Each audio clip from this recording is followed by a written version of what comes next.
എല്ലാം അറിയാമായിരുന്നു എന്നായിരുന്നു പത്മജ പറയുന്നത്. ഞാൻ ഇനിയൊരു BJP-കാരുടെ ഒരു ജൽപ്പനങ്ങൾക്ക് ഞാൻ മറുപടി പറയാം. ഇതിൽ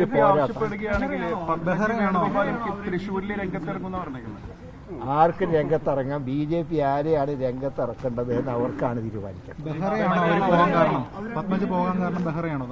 ബെഹ്റ സ്ഥിരം കുറെ കാലമായിട്ട് ബെഹ്റ പാലം പണിയുന്ന ജോലിയാണ്. അത് പിണറായിയും മോഡിയായിട്ടുള്ള ആദ്യത്തെ പാലം പണി, ഇപ്പൊ BJP-യിലേക്കുള്ള പാലം പണി, മൂപ്പരുടെ സ്ഥിരം ജോലി പാലം പണിയലാണ്. അതിന്റെ ആലങ്കാരികമായിട്ടുള്ള പോസ്റ്റ് മാത്രമാണ് മെട്രോ ചേർന്നത്. മറ്റൊരു കാര്യം, പത്മജയുടെ കോൺഗ്രസിൽ നിന്നും വിട്ടുപോകാൻ മുരളീധരൻ പറഞ്ഞു എന്നാണ് പത്മജ വ്യക്തമാക്കുന്നത്. ഇനിയുള്ള ഒരു ജൽപ്പനങ്ങൾക്ക് മറുപടി, അതാ ഞാൻ പറഞ്ഞൊരു BJP-കാരിയുടെ ജൽപ്പനങ്ങൾക്ക് ഇനി മറുപടി. പത്മജ പോകാൻ കാരണം ബെഹ്റയാണോ? ഈ ബെഹ്റ ഞാൻ പറഞ്ഞല്ലോ സ്ഥിരം പാലം കിട്ടുന്ന ജോലിയാണ്. പല പക്ഷെ ഒരു പാലും അധികം നിലനിൽക്കില്ല. ഈ വ്യക്തിപരമായ വേദന മറികടക്കാൻ ഈ തെരഞ്ഞെടുപ്പ് വിജയം കൊണ്ടാകും. ഇവിടെ ഞാൻ പറഞ്ഞല്ലോ, ശത്രുവിനെതിരായിട്ടുള്ള പോരാട്ടത്തിൽ വ്യക്തിപരമായിട്ടുള്ള വേദനകൾക്ക് പ്രസക്തി ഇല്ല. എതിർ സ്ഥാനാർത്ഥികൾ എങ്ങനെ കാണുന്നു? സുരേഷ് ഗോപി, ഞാൻ ഒരിക്കലും എതിരാളികളെ മോശക്കാരായിട്ട് ഇന്നുവരെ കണ്ടിട്ടില്ല. കാരണം ഞാൻ ആദ്യം മത്സരിച്ച തെരഞ്ഞെടുപ്പിൽ ഞാൻ ജനിക്കുന്നതിനൊക്കെ എത്രയോ മുമ്പ് രാഷ്ട്രീയം തുടങ്ങിയ ആളായിരുന്നു സഖാവ് ഇമ്പിച്ചു പോവാം. അത് എന്നോട് തുല്യനായിട്ടാണ് അത് എന്നോട് പെരുമാറി.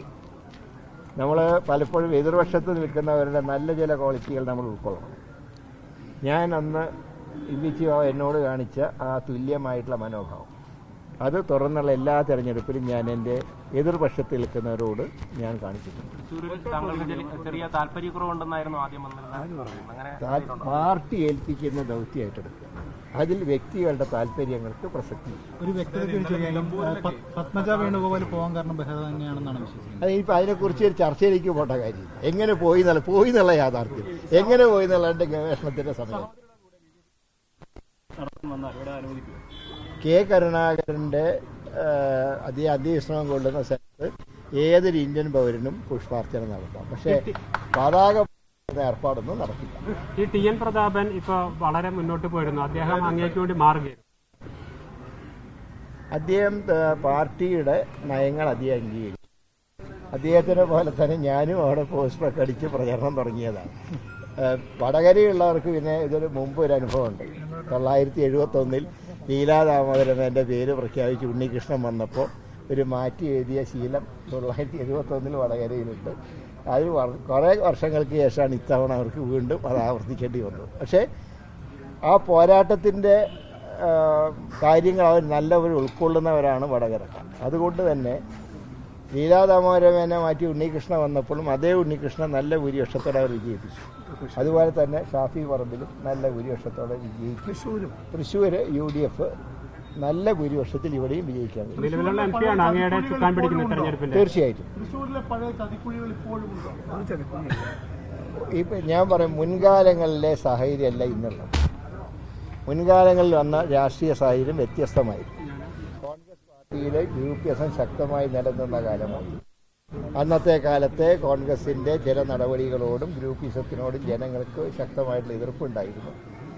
അങ്ങനെ ഉണ്ടായിട്ട് പോലും നേരോ മാർജിനാണ് അന്ന് ഇവിടെ പരാജയപ്പെട്ടത്.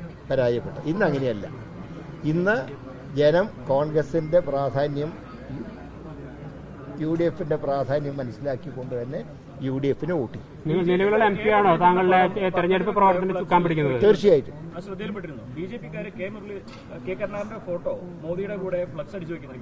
അതാണ് അവിടുത്തെ കോൺഗ്രസ് പ്രവർത്തകർ അത്